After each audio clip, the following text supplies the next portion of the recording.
So we got this blonde kid who's just a kid, Jacob. Yeah. Hungarian name, living, growing up in Denmark. Yes. And at that time, what was he? When he started skating, he was 20 years old, 18 years old? Yes. He was in all the papers, I got to say, in the town. So then he was just a skating kid. He wasn't an engineer or anything. So from the thing that was in existence in Germany until Jakob, and how he developed it and why and what happened in his head. We have to meet him someday. But what happened, do you think? What happened was that they gave Jacob these hybrid bearings without him really knowing what it was, other than it was bearing with a lower friction. Yeah. And they told him that here he would have bearings with lower frictions, which was due to the lighter weight. And he used it. He made the world record, and he also felt the difference. And then the next thing he knew, and he told all the other skaters, I was one of them at this time, was that the price of these bearings was at least the same as for the complete skating shoes. Yeah. So they was really expensive, and it was nearly like you would only dare to use them when you have to make the world record or something like that. And the funny thing about it is that they are actually much stronger.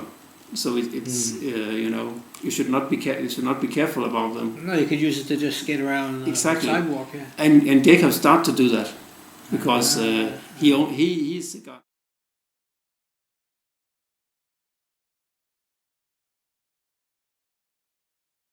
Let's say I have an industrial machine. Yes. And I want to upgrade it.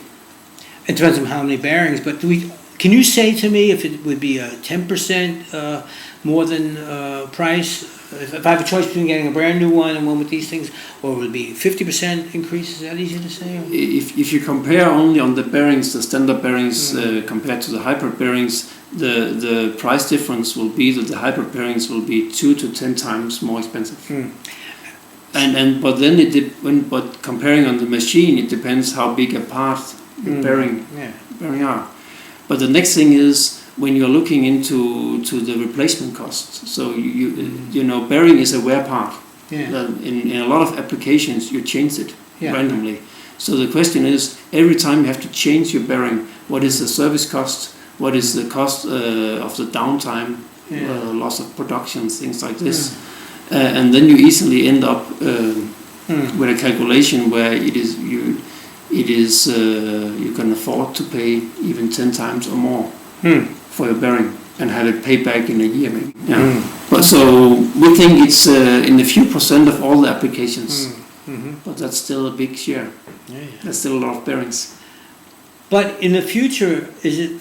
I know it's not easy to say, but this is wear parts. Now, I'm brainstorming. That when you start to investigate in these properties, you start to see we have something here which changes the way of thinking a bearing. One thing is, if you should give a good example, is if you have contamination coming to the bearing, you try to avoid it. So you seal the bearing. Yeah. When you seal the bearing, you get friction. Right. Friction creates heat. And heat, then the bearing expand, the ball expand, and you start to damage the bearing. The ceramic balls, they are really hard. They are very smooth.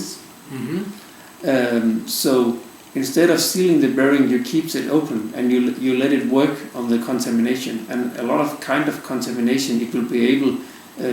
It's harder, so it keeps the bearing clean enough running. So it means instead of being paranoid about contamination, sometimes the contamination can be harmless, or even help the ball bearing turn around. Exactly. This is not a ball, or at least it's a strange form of a ball. It's a roller. It's a roller. So you have bearing with rollers. I told you so. I told you it's a roller. You have bearing with rollers also. Bearings with rollers also. Instead of balls. Yeah, or heavy loads. You can also have them in really small one, but it's for heavy loads. I think even if we are not engineers, we can imagine that the surface where you can have the force is much bigger than with something round. Okay. But the friction are also bigger. So in the bikes, they would never like to have this one. No. But maybe a printing press or something like that. Or we have material that has to press down. something that works with sheet metal or something that has to press down? Yeah, it could be. Maybe guiding sheet metal in or something in a machine or something? In a big windmill, you could imagine that. You said that was used in no, it's not used, but we could imagine that. Ceramics, www, which you don't have to write anymore, but www.ceramicspeed.com to see more. And maybe if we behave ourselves and Jakob doesn't think we're too outrageous, maybe we'll even have some of these movies up there, God knows. Okay, that's it. Thank you.